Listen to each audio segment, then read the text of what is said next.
Okay, I think we're there, Claire, so we'll get going, and hopefully that will catch up with us in a minute. So good afternoon, everybody. Welcome to another Lunch and Learn here at Action Coach Birmingham. It's great to have you with us. If this is your first time of joining us this lunchtime, it's great to have you. Please do put any questions or comments in the Q&A box here on the Zoom platform. If you're listening to us on Facebook Live, which I've just been putting it on live myself, please do put any comments, any questions in the Q&A box, in the comments box below the video. If it's your first time, give us a like, perhaps comment and give us a share. If it's your second time, go on, dare you, give us a love heart, give us a bit of love this lunchtime here at Action Coach in Birmingham, and also tell us where you're listening from. I remember we've got well, let me introduce her first. We've got Claire from Acorn Support. Hi Claire, how are you? Hello, good afternoon everybody. I'm good, thank you. I quite fancy some of those snacks that you've got there. If you can send them over, that would be great. We've tried to go healthy, Claire. Last time you were with us, you may remember the burgers that we had on the screen. We're going back some time ago now. That was in the heart of lockdown, dare I say. Yep. You joined us a number of times as we went into lockdown mode, didn't you? And talking about the challenges around HR. Yeah. And it's absolutely lovely to have you back, just to reflect on the journey for all of us, really, and then think about where we are right now. And I'm sure those are some of the things we're going to be covering this lunchtime. But Claire, well, let me do it now. Let me put your details on the screen. Claire, do you just want to introduce yourself and tell us a bit about your business and what you do? That'd be great for our listeners. Yeah, of course. So we've been described as Care in the Community, or Claire in the Community, and the paracetamol for all HR issues. So a couple of our clients have described us in that way. I set up Acorn over 11 years ago now, having realised that my career in HR had taken me away from working with business owners, managers and employers and employees to be the best that they can be. And so Acorn was born. And we're 11 years in, and this year has been one heck of a year. Hasn't it just? Yeah, I mean, it's hard to think that it's been 6 months almost since March. I remember very clearly, Claire, I think I've told the story many times of driving up the motorway and the announcements on the radio to work from home if you can, and that was around the 26th of March. So that in many ways that time has flown by, but in other ways it's been, for us all in very different ways, a very, very challenging time. Yeah. But it is great to see how many businesses have not just survived, but are starting to thrive now as we go into this last quarter of the year.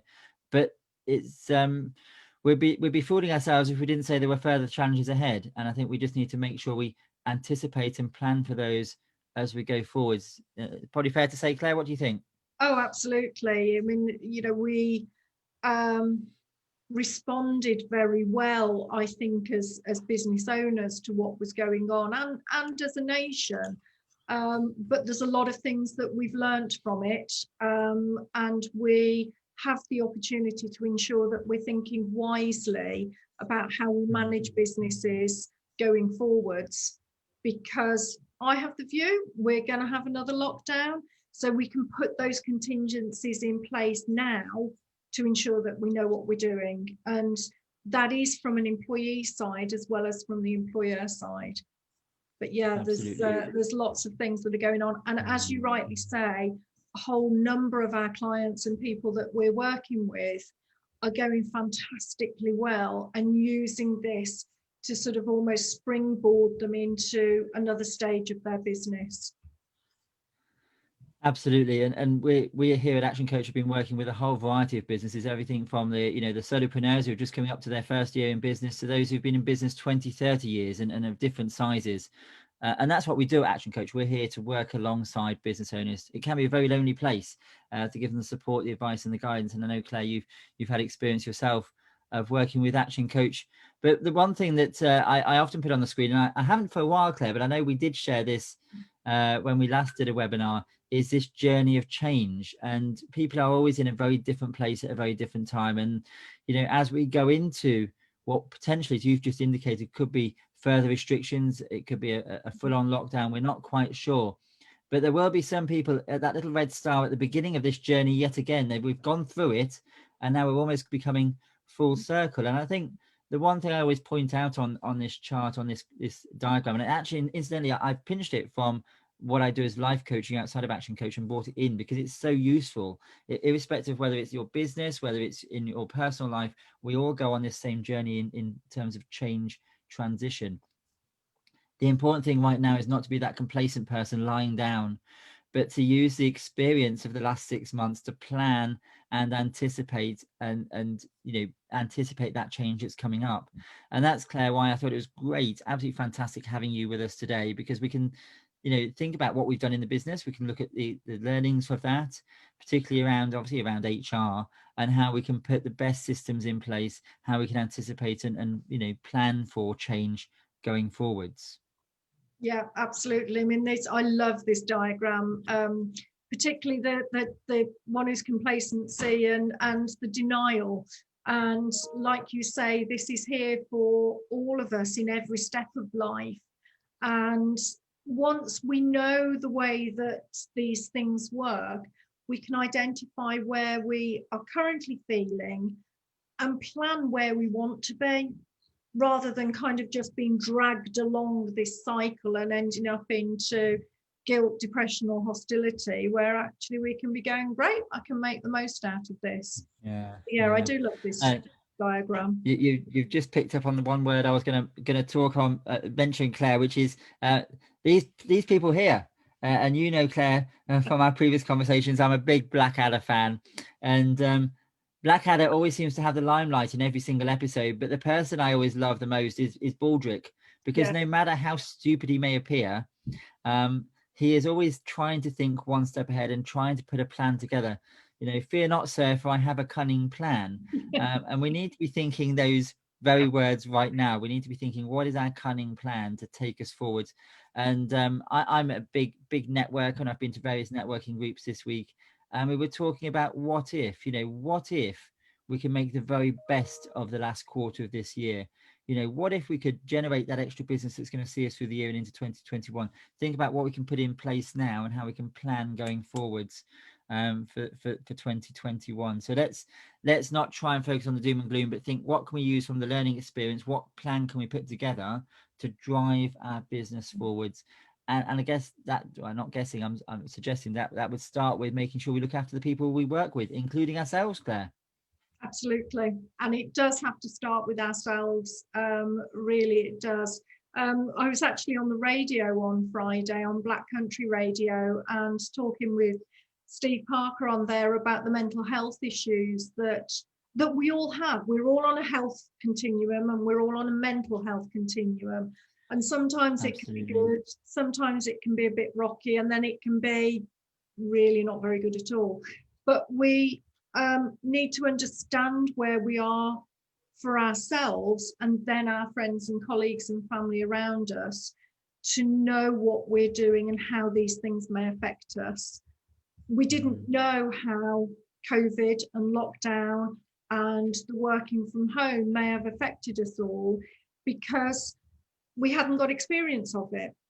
I've worked from home for a number of years in varying ways, but that was out of choice, and that would be 1 or 2 days, maybe 3 days a week if I was on a particular project.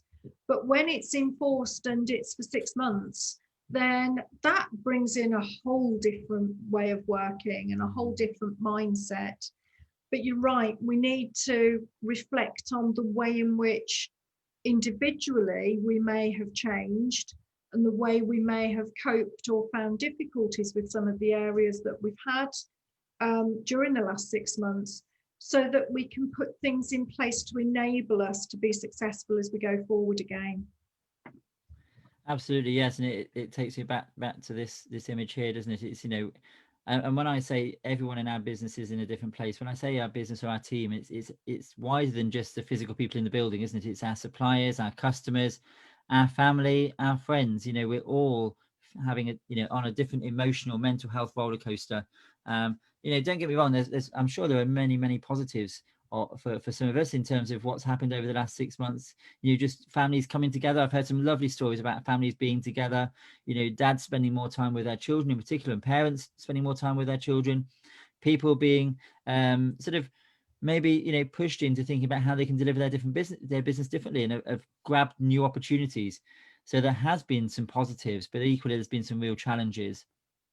And I guess it is now about thinking, well, have we got the systems in place? Have we got the handbook updated? Have we got the policies and procedures so that, as things change going forwards, Claire, that we are prepared for it? Absolutely. I mean, you say about the handbook and the policies and procedures, and they're really the stabilizers, the building blocks, the platform under which the employment relationship develops on from there. And they're really important. Just take the example of working from home. I've done it before, 2 or 3 days a week at most. I would, be fortunate enough to be able to set myself up at a desk at home. And if you're doing that on an occasional basis, that's quite different to when you're doing it on a permanent basis.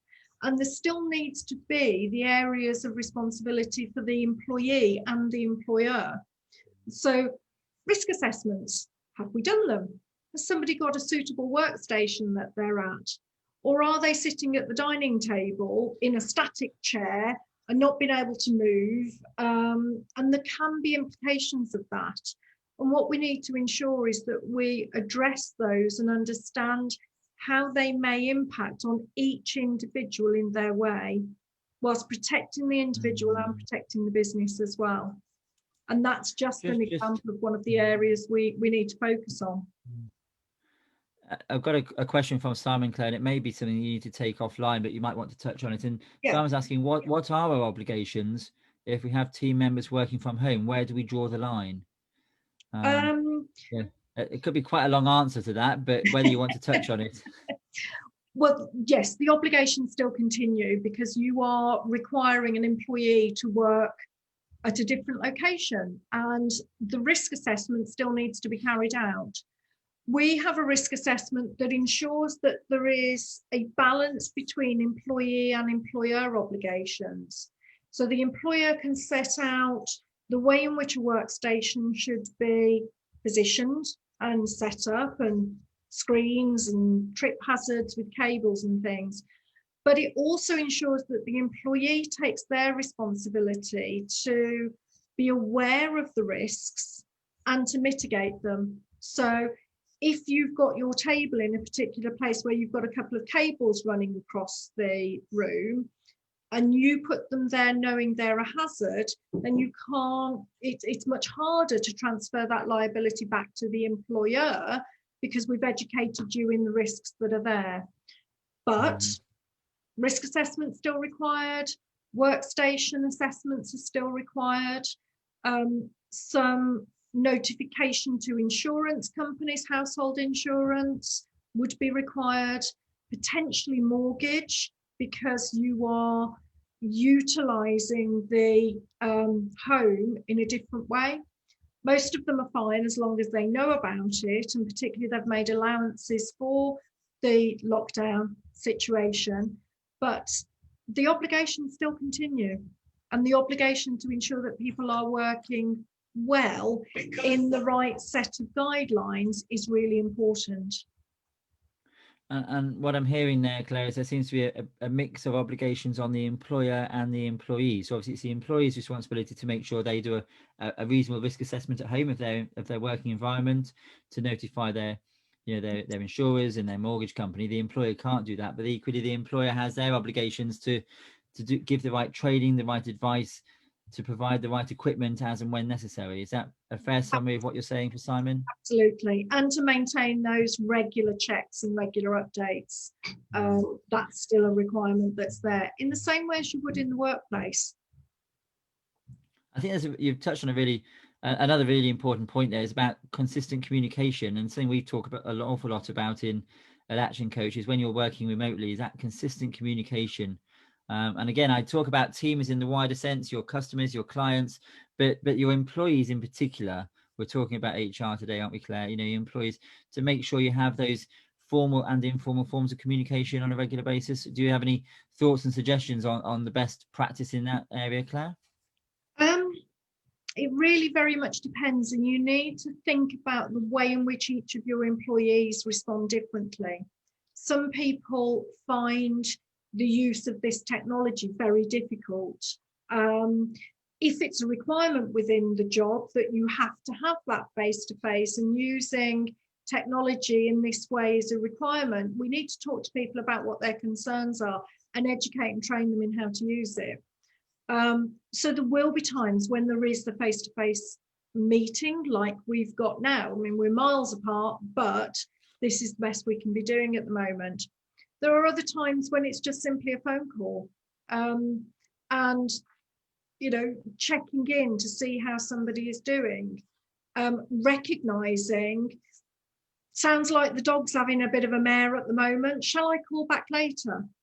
Rather than the employee trying to deal with a work call at the same time as the dog's barking because the postman's come, rather than putting that pressure on the employee to shut the dog up, and manage those things, because there's less control when people are working from home than we would have had as an employer in the workplace. Regular, up-to-date contact, and contact to say, how are you? I'm fine. I was just about to say, mixing the communications up, so it's not always a phone call to say, have you done this or have you done that, but how has your day been? Tell me what what your success has been today, or just wanted to see how you are today. It's not always about work, it's about the social side, but what I would call a welfare check, which is what I call with my colleagues sometimes, just a quick welfare check to see how you are. And it makes it sound formal, but I make a bit of a joke about it, but it is that sort of, just phone to say hello. But I'm not phoning to see about a piece of work, I'm not phoning about a query, I'm just phoning to see how you are. Yeah, absolutely. And that's so important. And we often do, I know you do it as well, but it's not just with work colleagues, it's our peers, it's the other people that we're involved in. Early on, you said about our suppliers, as well as our customers as well. And those, how are you doing, are invaluable. And seeing around the, I'm fine, thanks. And now the real answer. Yes. Yeah. How are the kids doing integrating back into school? What's happening? The October term's always a tricky term for kids, and us parents, because so much changes. They're going to new classes, they might change and go into new schools, all those sorts of things can change and happen. And it's really understanding that impact and checking in. How are you? And really, how are you? Rather than the cursory, yeah, I'm at the doctor's, I'm fine, thank you, but my leg's just fallen off. Absolutely. It's asking that question twice, isn't it? Are you okay? And now, are you really okay? Yes. It is so important. And we've had various lunch and learns on mental health as a whole separate issue. It is such a big issue. I know, Claire, that you're a trained mental health first aider as I am as well. And I think it's really important just to try and understand some of those indications that you might want to look out for. Is somebody getting stressed? Are they suddenly getting a bit more forgetful than they normally are? Do they seem very agitated? And perhaps just take that time to have a conversation that's not about work but just about them. Is so important. Yeah, absolutely. And it's good for your relationships with people anyway, because we are so much more than the element that we see in work. And having that connection and that contact with people is invaluable in any contact and relationship. Yeah. Another question from Jasvir, she said we're talking about communication as in welfare communication and checking people are okay, but she's just saying how or any tips, Claire, in how to manage people when they're working remotely and working from home in terms of performance management. What are your thoughts on that one? Yeah, so we're having to adapt to the way in which we may have worked before, because previously we would have seen our colleagues in the office, you can see what activities going on, you'll have more of a feeling as to where we are. The best thing is to be open and to say, do you know what, I'm really not sure where you are at the moment with this particular piece of work, can you update me? If you have systems in place that can support the tracking of a particular issue or case or subject that you're working on, ensure that they're available. Understand with colleagues when they are able to work and when they're not, particularly as we were in those quick stages of lockdown where everybody was in the house at the same time, and it may be that there are more times of the day that are difficult. A lot of it comes back to communication and trust. We have had conversations with colleagues before where they have gone, well, if I can't see them, they can't be doing anything. Oh, can't trust them to be working from home because they'll just be out having coffee all the time. Well, not necessarily. Or is that a reflection on what you might want to do? But it's really being clear about what work is required, what the output is, rather than the time that it takes, and having that open conversation. I'm not sure where you're at with this. Where have you got to? How are we going to meet these deadlines? And what can I do to help you succeed in it? Hopefully that I think absolutely. I think my other point would be to make sure you've got regular diarised time with those individuals in, so the phone call isn't a surprise out the blue, that you've got regular catch-ups, regular times in the diary to talk to each other. Claire, when we last spoke, we talked a lot around this diagram, this chart, and when we went into lockdown, we talked about what people needed to be doing and the challenges business owners were facing. And one of those first things was in phase one, was looking at government assistance and government support. And I am aware myself of some business owners who've got staff still on furlough. Is there any sort of update that you're able to share with us, Claire, in terms of what support is still out there and what support might be available coming forward? I know it's a bit of a crystal ball maybe for you, but what are your thoughts on that? So the furlough scheme, the flexible furlough scheme, ends at the end of this month. And there is an opportunity for employers to utilise the job support scheme. And this is where, if there is an ability for somebody to carry out some work, the minimum would have to be 33%, 1/3 of their normal working time, that they can still get some funding from the government for it. And that is where, so if we take the third, so they work 33% of their normal hours, the shortfall in their normal earnings would be made up of 1/3 they lose, 1/3 the employer tops up, so they pay that third plus the time that they're actually working. And then there is a government funding for the final element. And that scheme is starting from the 1st of November and will follow in for a number of months. There's going to be a review in the new year, but that is available. Now, and Claire, is that for all industries or is that targeted at some industries? Do you know? It's targeted at all industries, but not the higher income, profitability, revenue, turnover companies. If they go over a certain threshold in financials, then they can't apply for it. Right. It can't be used for somebody who is working their notice period. So if you are looking at redundancies, you cannot claim under the job support scheme at the same time as somebody working their notice period. You do have to be careful on that, because the inference with the scheme is that it actually maintains people's employment. I was going to say, yes, for me, that seems like the obvious thing, but it's good to have that clarity for those who are listening. And perhaps, I know with a lot of the government schemes, the goalposts change and the detail isn't always that clear, but absolutely the purpose of it, I would assume, is to try and support and sustain as many jobs long term as possible. We did have that with the furlough scheme. We were able to utilise the support within the furlough scheme, but by topping up that extra amount, so employees were still earning or being paid the 100% for their notice period. But we can't do that on this occasion. And with this new scheme, do employees have to have been in post for a period of time? I know there was challenges around that last time, wasn't there, with the furlough, that people had to be on the books by a certain date, which changed. I seem to remember various dates were floated around. September.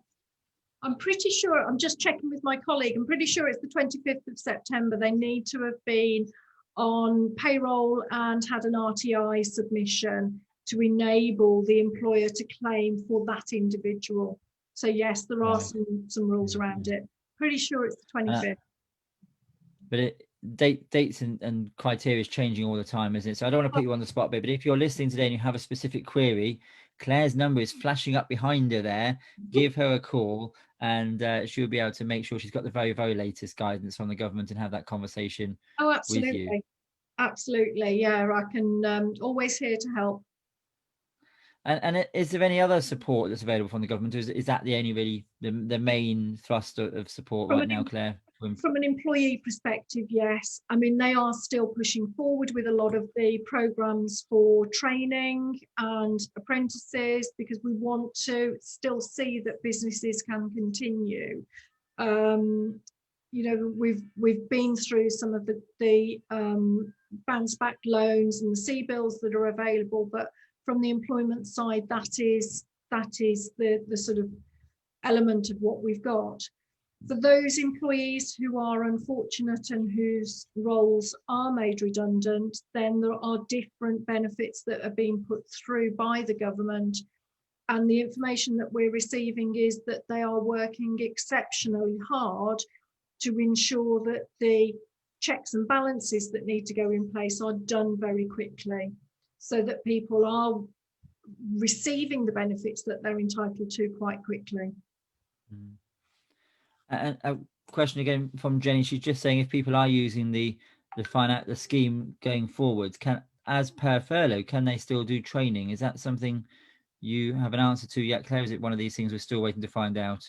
I would have to double check on that, but they would be working a minimum of a third of their time. So the way in which you engage them to work that time, I think, would be down to the employer and the employee to determine.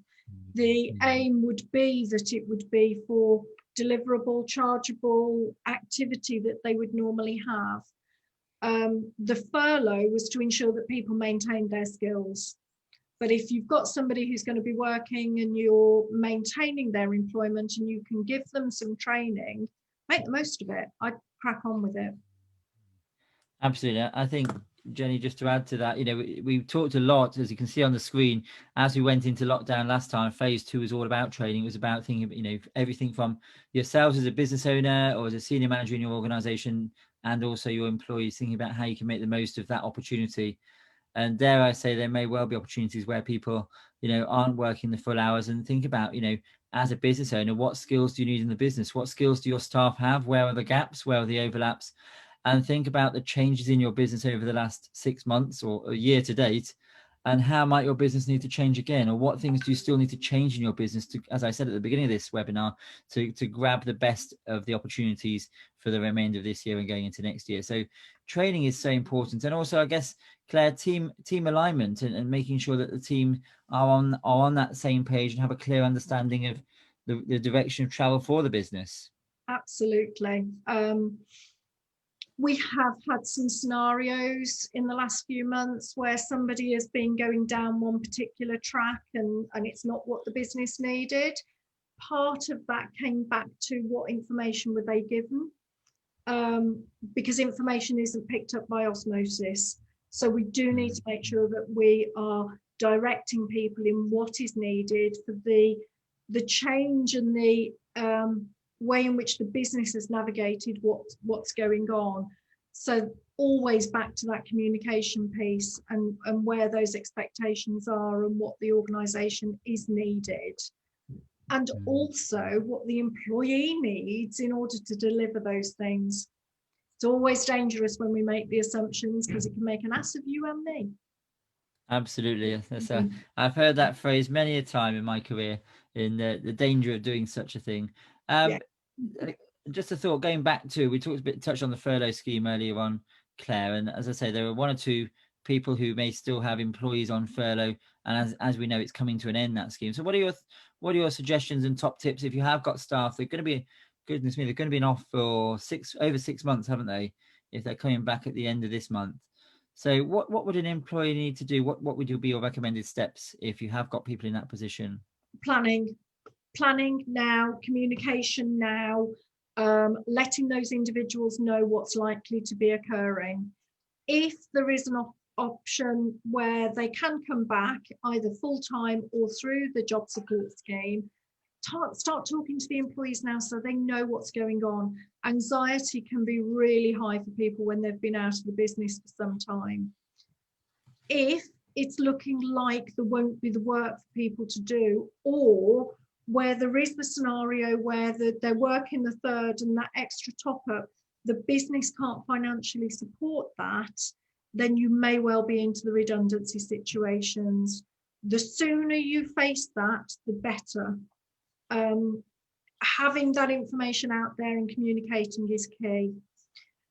And for the employees who've been out of the business for some time, think about their needs. Think about the needs of, well, Absolutely. what am I going to do? I can't remember what my email password is, what's changed, how do I get the update on these particular customers? You know, will I remember where to go? Have I got to take, has anything changed with the facilities at work? Some places had canteens and they've shut because you can't maintain the distancing. Make sure everybody's updated in a similar way to what we would for a new employee. Yes. Yeah. You and I have both talked about it being the first day back at work and treating everyone in that way as they come back. The other thing to think about is the people who've been in working through the duration. So often those who've been working all the way through or doing some of the flexible furlough, they've been managing so much and they may feel slightly vulnerable and they may feel tired. If we've had employees or individuals who've been off for a prolonged period of time, there are assumptions that are made that they're refreshed, they're rejuvenated, they've had a 6-month holiday, whereas the individuals who've been working have been busting a gut to keep the business going. Everybody's going to come swanning in with these bounds of energy and I'm going to flump. That's not necessarily the case, but we need to think about all parties in this scenario. Because if there are people who have been working throughout, their knowledge and their information that they can transfer over to their colleagues is key. But they also probably need a jolly well-earned break. So think about the way in which we're managing those things.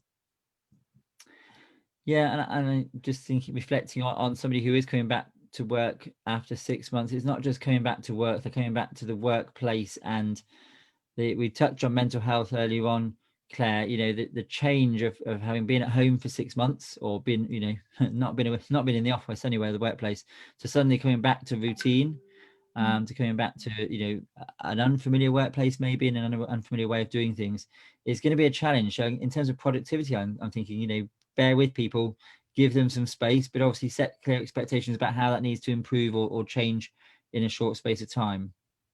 Yeah, and understand that the coffee machine conversations that people will have missed for all this time may well still need to occur, but understand how they can occur the best while still delivering on what the business needs. But you're right, setting that new pattern of expectations and that new pattern of routine is going to change. If we think about what's been happening in home lives, family and people at home may well be used to people being around and always relying on people being around, and it's suddenly, well, you're not there and you haven't put the washing out, which you normally would have done, so it's now not dried, although the rain we've had over the last couple of weeks it wouldn't have done. But it's allowing people the time to re-establish a routine and to talk to them about how that fits in with the work requirements. And you can get a happy medium. Claire, I've got Paul just put a question into me. He says he's got 2 members of staff who are still on furlough. They're coming back at the end of the month, but they're now wanting to talk about annual leave. So can you add any advice to Paul in having those conversations, what the employees' rights are, I guess, and how he could perhaps manage that conversation? Yeah. They'll have accrued all that holiday while they've been off, Paul, and they are still entitled to it. And you will still need to enable them to be able to take that time. Now, what we do have ability to do because of what the situation has been is that we can carry that over into the next holiday year. And that's available without breaking some of the other legislation that we've got in place. My advice is to manage it now and work out a way of eroding that leave that's been in place. Through the not flexible furlough, but through the job support scheme, if you've got activity for a certain amount of time, you can maintain them on that fuller salary whilst they use some of their holiday entitlement. That may be an option, but talk about what's needed, where people are with their leave, and what you need as an organisation so you can plan it. If we go into a furlough situation again, then it might be prudent to get people to book holiday whilst they're on furlough. So you top up that additional payment and they still consume some of their holiday. That's a great tip, Claire. Yeah. Great tip.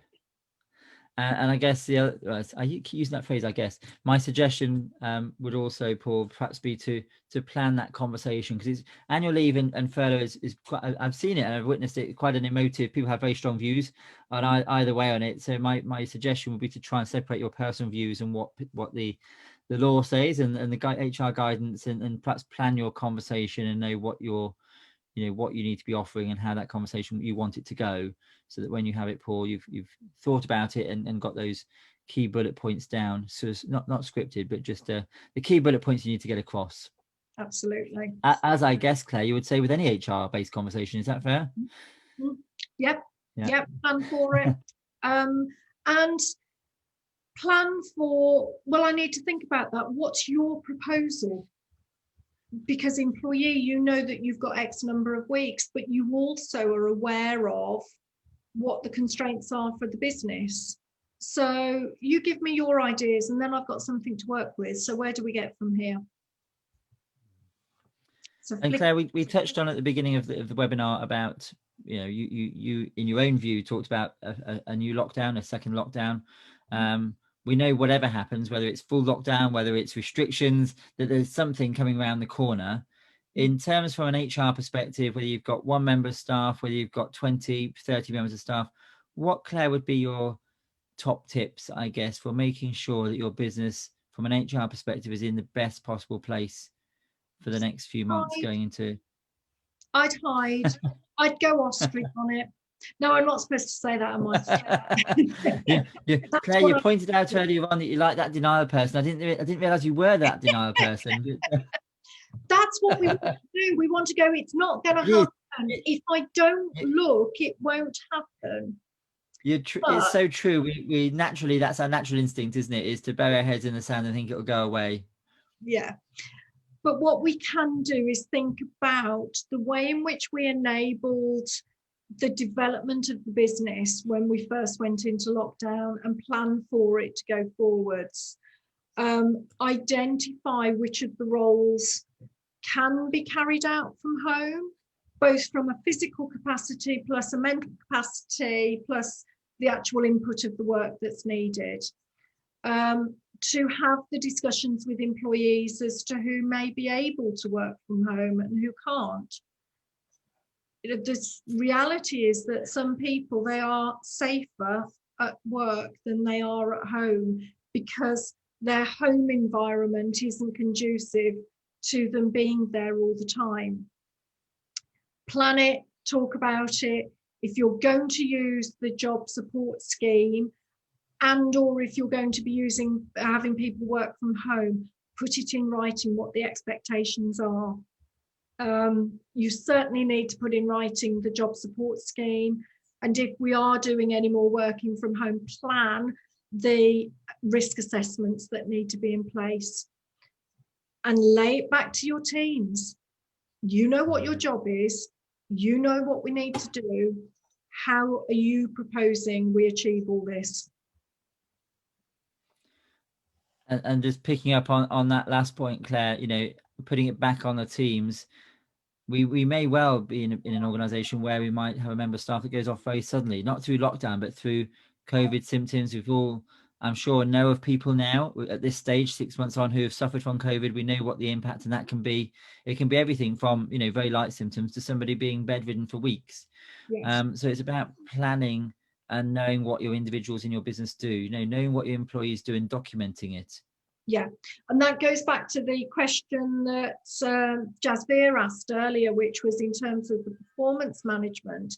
If you are clear on the expectations and you have a clear way of tracking the work that has been done, all of those things will make things so much easier. You will know, and you'll work with your clients and contacts on systemizing most of the work, because 80% of what we do in any business has a pattern that it follows. And when you know what that's going to be, any one of the team can follow that and can have the understanding as to where you've got with it. And it allows you to put that human element in to that client or that particular piece of work, and to pick up when somebody's in need of support. It's almost as if you've seen our schedule for our future webinars, Claire, without me sharing it with you. But on Monday, we have a good friend, Kaneo, who's back with us from Synergy. And the title of our webinar on Monday is Could Robots Run My Business? So it is looking at that systemization. You know, are there elements of the business where you could, you know, systemize it to free up time, to generate more, you know, sort of more money in the business? But also, as we're talking about here, you know, are there ways in which you could temporarily systemize your business if you need to, if you're losing a member of staff at short notice, or if you need to, you know, put staff on it's not going to be called a job retention scheme, is it, Claire? It's whatever it's going to be called. The job support scheme. Are there ways in which you could systemize the business, look at how you deliver your services and your products to enable that to happen so your business can survive going forward? So yeah, we've got Kaneo on Monday. That's brilliant, and Kaneo will be so entertaining and provide a lot of information. We as a business at Acorn, we've assessed the way in which we share information between our team, and we have been quite heavily reliant on paper. Well, it's how can I get this information to you if you can't see my written notes? Let's think about the way in which we do that differently. The nature of our work and our personal characters and the way in which we gather information. Having a piece of paper that I can read and write on and cross-reference is so much easier. But it's meant that I've had to scan more to share it with the team so they can carry on with things. Just instead of I'll post it to you or I'll pass that piece of paper. Don't need to. I can think about it differently. I was in a meeting just not long before I came onto this webinar, Claire, talking to a company that makes glass screens. And they were telling me how when we first went into lockdown, many organizations went out and bought perspex, a bit of wood and some perspex or cheap perspex screens. And they said now people are realizing that this is here for long term. They need to go away and think about how they can put, you know, sort of more substantial systems in place, longer term systems in terms of glass screens. So they're going from the perspex to the glass. And it's just a BFO for me. And for those listeners who don't know what a BFO is, I talk about blinding flash of the obvious. But as we are now 6 months into this challenging and interesting way of pivoting our businesses and running our businesses, we need to perhaps think about those short-term fixes that we put in place as we went into lockdown, and do we need to go back and review those and say actually that short-term fix is not a long-term solution? And I'm thinking about sharing data and communication and processes in the business. So Claire, you and I talked about processes, you know, months ago and said, right, now's the time to go and look at your process. You may well have put a short-term fix in there. Now is the time absolutely to go back and say that short-term fix is great, but what am I going to do long-term? And I use the glass screen as an example because it's one that we can all relate to as we go into the shops.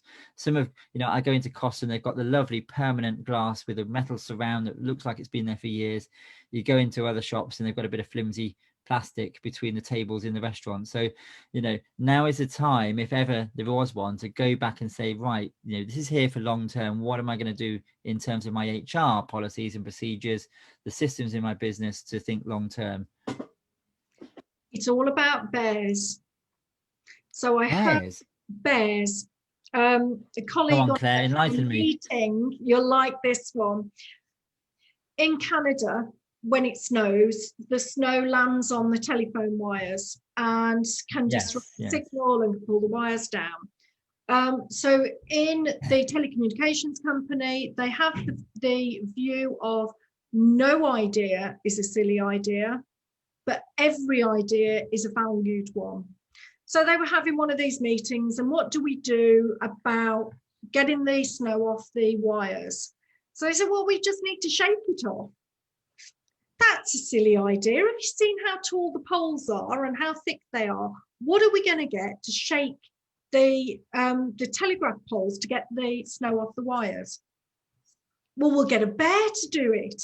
That's a silly idea. You'll never get a bear to be able to do that. How are we going to get the bear to the top of the pole to be able to shake the pole to get the snow off the wires? Well, we'll put food up there. And then the bears can climb up the pole and get to the top of the pole, eat the food, shake the pole. Well, how are we going to get the food up there? Or how are we going to get the bear up there? Because we might not be able to get the bear up there. I know what we'll do. We'll airlift the bear on top of the pole, land him on the pole where there will be some food, and he can shake the pole. If we use a helicopter to do that, the vortex of the propellers will actually blow off all of the snow off the telegraph wires.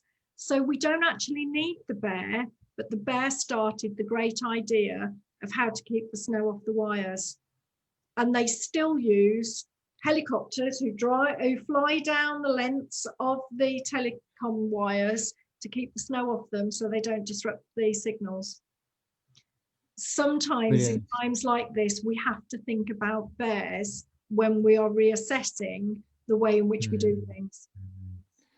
Thinking outside the box. I never thought I'd have a lunch and learn, Claire, where we're talking about bears and telephone wires, but it is a great point you make, and it is and it is about, you know, thinking outside the box, thinking long-term strategy. It reminds me of a time when I worked in public sector and they were trying to cut back on costs of maintaining public areas, and you know, the cost of spending money on individuals with a lawnmower, you know, cutting the grass.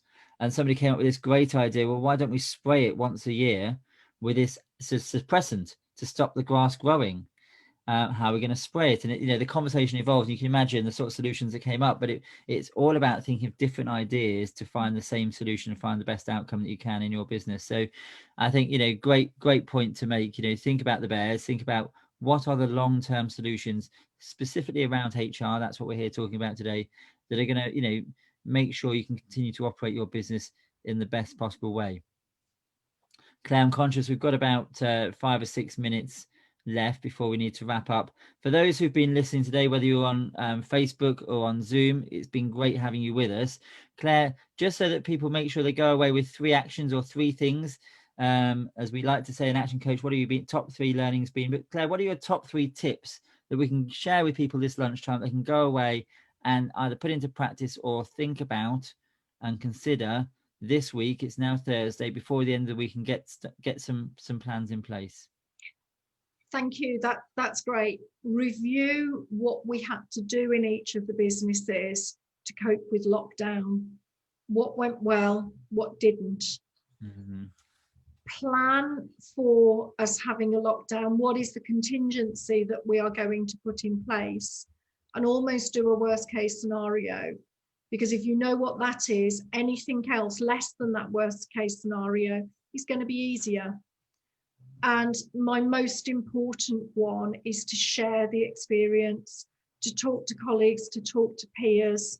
If we can help, we'd be delighted to, but also talk to people who are going through the same thing, because we can share those experiences. We know this is unusual, or it was. We know that there are going to be differences that are going on, but plan it. Know what we did well last time and share that information, and talk to colleagues, talk to your peers in other businesses to see what worked well for them, and you will survive it. Oh, and can I have a 4th? Go on, Claire, as it's you and you're a loyal listener and a loyal participant, go on. make sure that you identify how you're going to celebrate the success when you get out of it. Absolutely. So when we come out of the next lockdown, what are you going to do as a team to say, that was hard, we did great, this is how we're going to succeed, and have that celebration for that success. We've eaten chocolates, shared flowers, and had Prosecco in our office over the last, not in the office for drinking the Prosecco, but you know, my team have worked exceptionally hard. Have a meal out, do something like that to recognize where we've gone that extra mile and we've delivered on what we need. And all too often we forget about celebrating those successes. Sorry, needed a fourth one. No, I was just about to pick up on that very point, Claire. Apart from the fact that you and I seems need to have a meeting face to face, so I can enjoy that Prosecco with you. It is, you know, we switch the news on each and every day, and as will our colleagues, our employees, and we will see the you know, the tone and the negativity in the news. And it is really important for our own mental health and for that of our colleagues to make sure we celebrate success. So if you haven't already celebrated success and you're sitting here listening today, you are here, your business is surviving. Go away this weekend, this Friday afternoon, get your colleagues, whether it's a virtual celebration, you know, highlight what's gone well in the week, what's gone well in the last 6 months. Make sure you absolutely hold on to everything that's gone well in your business. And as you say, Claire, learn from it. Do it once, repeat. Do it once, repeat. You know, keep repeating all those great actions. And as I say, you know, think about what's gone well in the last 6 months. Why did it go well? And what can you learn from that to take forward into the next 6 months and beyond? You know, learn from what's gone well. Cake, even better. If it involves cake, Cake, absolutely, yeah. absolutely. Yeah, you can't beat a great bit of cake, especially on a Friday afternoon with a glass of Prosecco, Claire. There's an opportunity for us both. But for now, Claire, thank you so much. Always. Sorry? I said my reputation precedes me as always. But Claire, it's great to see you back in the office. I know you've got your background on now, but before you switched it on, I know you're back in your office. We've had many of these lunch and learns where you've been in your home office, so it's good to see you back. One of these days, I'm looking forward to having a webinar with you, Claire, in your mobile office. Very, very envious of that one. But for now, it's been great having you with us where you are. Thank you to all our listeners. Thank you for those who've submitted questions. I hope you stay safe and stay well. Claire, your contact details on the screen. If somebody wants to follow that conversation up with you, I can just see a number. It flashes up behind you on the screen there. I guess that's an initial half an hour phone call, something like that. You can sort of have that chat and decide. Yeah, absolutely. Let's make sure, for us, it's making sure that people are asking the questions and getting the direction. Please feel free to call us if we can help. Yes, we will make sure that your colleagues and teams are looked after. Yeah, if we can help. And you know, anytime anything else comes through, just let me know. There's been some great questions today. Really appreciate you asking me to come on and share the ramblings of a mad HR woman. We love having you, Claire. I wouldn't call you mad at all. It's great having you here. And if you're somebody who's listening to us and really wants to find out ways in which you can grow your business, we've got a great offer going on at the moment here at ActionCOACH. We've got 30 of Brad Sugar. He's our founder. 30 of his videos, half an hour videos. That's 15 hours of learning, plus accountability and question and answer phone calls and sessions. Plus, you also get a 90-day workshop for just £30 a week, and there's no contract. So if you want to dip your toe in the water, find out a bit more about coaching, find out a bit more about how you can grow your business, growing it at your pace through watching a video half an hour a day, then it's a great way to get involved. And if you want to find out more about that, please do get in touch. My contact details are on the screen. And again, that's something you can do in your own time. You can perhaps do half an hour in the morning, perhaps do half an hour at lunchtime. If you're enjoying watching us, you know, the other 4 days a week, you could absolutely watch Brad Sugars, and I guarantee you'll get some learning out of that. But, you know, if you're interested, please do get in touch. But for now, thank you, Claire. Thank you to all our listeners for tuning in. If you're listening to this on delay on Facebook, again, please do put your questions and answers in the comments box, and I'll make sure that either Claire or I, depending on the question, will reach out and connect with you as well. But for now, thank you all so much. Have a great end to your week. Don't forget, as we said earlier on, celebrate the success of this week, and on Friday afternoon, make sure you plan for the next week ahead. But for now, have a great lunch, and we will speak to you on Monday at 12 o'clock with Kaneo, all about robots in your business. Take care. Have a good day. Bye. Bye-bye.